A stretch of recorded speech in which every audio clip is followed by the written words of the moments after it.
My daughter is dating my teenage ex, and I don't know how to feel.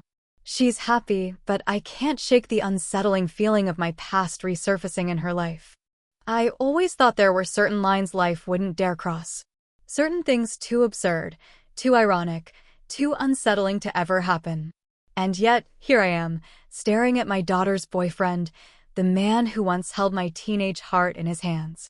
My past is staring me in the face, alive and breathing, wrapped up in the present in a way I never could have imagined. And my daughter, my sweet, trusting, oblivious daughter, is in love with him. I should say something. My throat tightens, my fingers curl against my palm, but I force a smile instead. I can't do this now. Not here, not in the bright glow of our living room, where my daughter is waiting expectantly for my approval, for my polite small talk. I nod, I shake his hand. His grip is firm, confident, but there's a flicker of recognition in his eyes, a moment where his past and present collide, just like mine. He covers it quickly, but I see it. And I know he sees it in me too.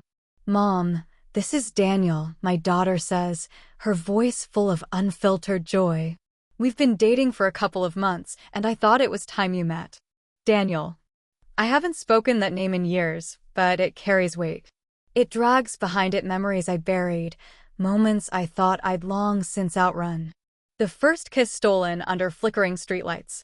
The late-night whispers, the promises of forever. The gut-wrenching heartbreak when it all fell apart. I swallow, pushing those memories down. "It's nice to meet you, Daniel," I manage, my voice carefully measured. If he's affected by this moment, he hides it well. "Nice to meet you too, Mrs. Carter." Mrs. Carter. God, the irony. He used to call me by my first name, used to murmur it like a prayer against my skin. And now we are strangers, bound only by a cruel twist of fate and the innocent love of the young woman standing between us. I feel like I'm moving underwater through the rest of the evening. I listen to them talk about how they met, how he swept her off her feet in some charming, effortless way that still sounds so much like the boy I once knew. I nod, I smile where I should, but my mind is racing. Every word he speaks sends me back in time. Every glance between them stirs something raw inside me. I watch them together, and I see what she doesn't. The small, practiced movements in how he interacts with her, the charm he wields like a well-worn tool. Is it the same charm he used on me? The same words, the same promises? Or is he different now? Has time changed him in ways I can't see yet? I excuse myself to the kitchen, gripping the edge of the counter as I try to catch my breath. This is absurd. I'm a grown woman, not some lovesick teenager. This shouldn't affect me like this. But it does. It does because my past is no longer in the past. It's sitting on my couch, laughing with my daughter, becoming part of her future.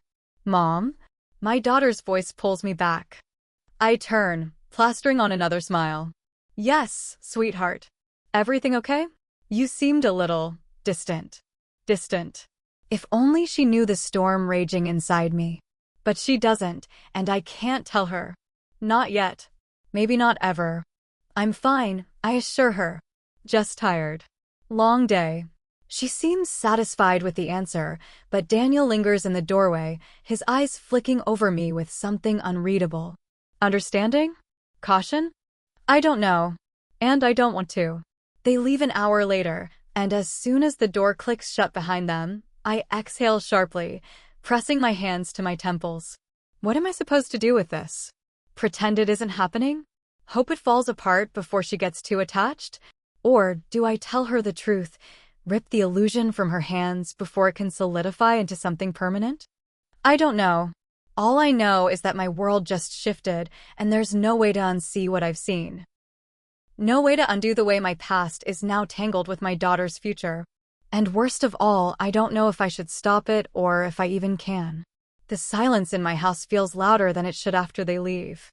I pace the living room, replaying every moment, every glance, every carefully controlled expression that passed between us. My daughter has no idea. She sees only the man she's fallen for, not the boy who once held my heart and shattered it. And Daniel? I don't know what he sees when he looks at me now. A ghost of his past? An obstacle in his future? or just an inconvenient reminder of something best left buried. Sleep doesn't come easy that night. When I close my eyes, I see him as he was back then, young, reckless, intoxicating. I remember the way he made me feel, the way I believed in forever when I was with him. And I remember how it ended. How he walked away, leaving behind nothing but unanswered questions and wounds I thought had long healed. But they hadn't. I realize that now. Because if they had, my heart wouldn't be pounding like this. My stomach wouldn't be twisted in knots. I wouldn't be lying awake, haunted by the thought that my daughter is now standing where I once stood, staring into the same eyes, believing in the same promises. The next few weeks are torture. Every time my daughter mentions his name, I feel myself stiffen. Every time she laughs at a text message, my mind spirals. Does he still say the same things? Does he still whisper sweet words that mean nothing when the moment is gone? Is she walking toward the same heartbreak I once endured? I try to tell myself I'm being irrational. People change. Time shapes them. He could be different now, a better man than the boy I remember. But that uncertainty gnaws at me, an ache I can't shake. I need to know. I need to understand who he is now. And so, against every instinct telling me to stay out of it, I reach out to him. It's a simple message. A request to meet for coffee, under the guise of just wanting to catch up. He responds almost immediately, agreeing without hesitation. That, more than anything, unsettles me. I don't know what I expect from this meeting, but I know I have to go through with it. The cafe is quiet when I arrive, the hum of conversation and the clinking of mugs filling the space between moments.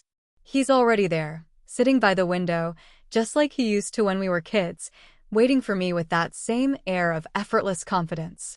But there's something else now, a weight in his expression, a hesitation in his eyes. Maybe time has changed him after all. You look good, he says as I sit down. I ignore the pang in my chest at the familiarity of it. We need to talk. He nods, as if he expected nothing less. I figured. I don't waste time. Does she know? His jaw tightens. No. I didn't see the point in bringing up the past. It's been years. And yet, here we are. He sighs, running a hand through his hair. Look, I know this is complicated. But I swear to you, I didn't plan this. I met her, I liked her, and it just happened. Just happened, I echo, the words bitter on my tongue. Do you love her? The question catches him off guard. He leans back, exhaling slowly. I care about her. A lot. That's not an answer. Because I don't know yet, he snaps, then immediately regrets it, lowering his voice. I don't know what you want me to say. That I still think about you? That seeing you again threw me off just as much as it did you?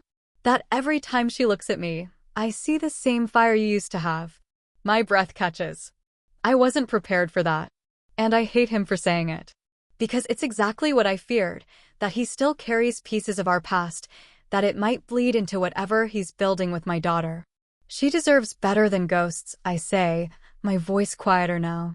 She deserves honesty, he counters. And she deserves to be happy.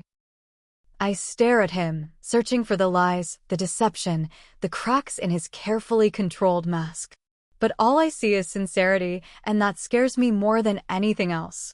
Because if he truly cares for her, if he's genuinely changed, then what right do I have to interfere? To sabotage something that might actually be real? I stand up, my chair scraping against the floor. If you hurt her, I won't, he promises, and I want to believe him. But belief doesn't erase the past. And as I walk away, I realize I'm still no closer to an answer. Do I tell my daughter and risk shattering her happiness? Do I stay silent and let fate take its course? Either way, the weight of this secret feels unbearable. When I get home, she's waiting for me, her face lighting up the moment she sees me. Guess what? Daniel's taking me on a surprise trip this weekend. I freeze, my stomach twisting into something dark and heavy. Where? Somewhere special, he says. He won't tell me. He just said it's a place that means a lot to him. The air leaves my lungs. I don't have to ask. I already know where he's taking her. It's where he took me, all those years ago. The place where we made promises that never held. And just like that, I know. I can't stay silent. Not anymore. I can't stay silent. Not anymore. That night, I barely sleep. My mind keeps circling the same thought. How do I tell her? How do I rip this away from her without breaking her heart? Because that's what this will do. She adores him. She sees a future with him. And now, I have to be the one to unravel it all. By morning, I have my answer. I'll tell her tonight, once she's home from work. But as the day stretches on, doubt creeps in. What if I'm wrong? What if Daniel truly has changed? What if he loves her in a way he never loved me? Am I projecting my own pain onto her future? But then I remember where he's taking her. That place. Our place. And I know I can't ignore this. Evening comes, and I hear the door open. My daughter's voice is light, filled with excitement. Mom, I need to pack. He told me to bring something nice for dinner. I step into the hallway, my stomach twisting. Sweetheart, we need to talk. She barely glances at me, rifling through her closet. Can it wait? I don't want to be late tomorrow. No, I say firmly. It can't. Something in my tone makes her stop. She turns, her face curious but cautious. What's wrong? I inhale sharply. I know Daniel. She blinks. What? I swallow, my mouth suddenly dry. I knew him a long time ago. We dated when we were teenagers. Silence. For a moment, she just stares, as if I've spoken in a foreign language. Then, a laugh, small, confused. Wait, what? I nod, feeling the weight of the moment. I didn't realize at first. But when I saw him, I knew. And he knew too. She shakes her head, the confusion deepening. But how? When? Years ago, I say. We were young, just like you two. He was charming, exciting, everything I thought I wanted. And then he left. No explanation, no goodbye. Just gone. Her brows pull together. That doesn't sound like him. I let out a breath. Maybe he's different now. Maybe time changed him. But you need to know the full story before you go any further with him. Her arms cross. So what? You want me to break up with him because you two had history? That's not what I'm saying. My voice is steady, but inside, I'm unraveling. I just don't want you to get hurt. Her jaw tightens. Daniel isn't that guy anymore. I hesitate. You don't know that. Yes, I do. Her voice rises, eyes blazing. He loves me. He's kind, thoughtful. He would never. She stops herself, shaking her head. This isn't fair. You're making this about you. I take a step closer. I just need you to think, really think. Are you sure he's not just telling you what you want to hear? Because that's what he used to do. She exhales sharply, frustration radiating off her. Mom, I get that this is weird for you. But he's not the same person you knew. And I'm not you. I flinch. She doesn't mean it as a dagger, but it cuts just the same. She grabs her bag, her movements stiff. I need air. Before I can stop her, she's gone. Hours pass and she doesn't come back. I text her. No response. My heart pounds. What if I pushed too hard? What if I drove her straight to him? Then, the front door creaks open. I rush forward, my breath catching when I see her face, eyes red, expression torn. I hesitate. Where were you? With Daniel, she says quietly. I told him everything. My stomach tightens. And? She exhales. He told me his side. He said he was young, stupid. That he got scared of how serious things were with you and didn't know how to handle it. He said leaving you was the biggest regret of his life. My heart clenches, old wounds surfacing. And do you believe him? She looks down, her fingers twisting together. I don't know. I step closer. What do you feel? She exhales shakily. I love him. But I also can't stop wondering, if he left you so easily, could he do it again? Could he just walk away when things get hard? Tears brim in her eyes. I told him I need time. I don't know what to do. I reach for her, pulling her into my arms. She clings to me, shaking. You don't have to decide right now, I whisper. Just promise me one thing, don't ignore your instincts. She nods against my shoulder. I won't. For the first time in weeks, I feel something loosen inside me. Relief? Uncertainty? Maybe both. I don't know how this ends. Maybe he's changed. Maybe he hasn't. Maybe my daughter will walk away, or maybe she'll take the risk I once did. But at least now, she knows the truth. And that's all I could give her. That, and the hope that no matter what happens, she'll find her own way.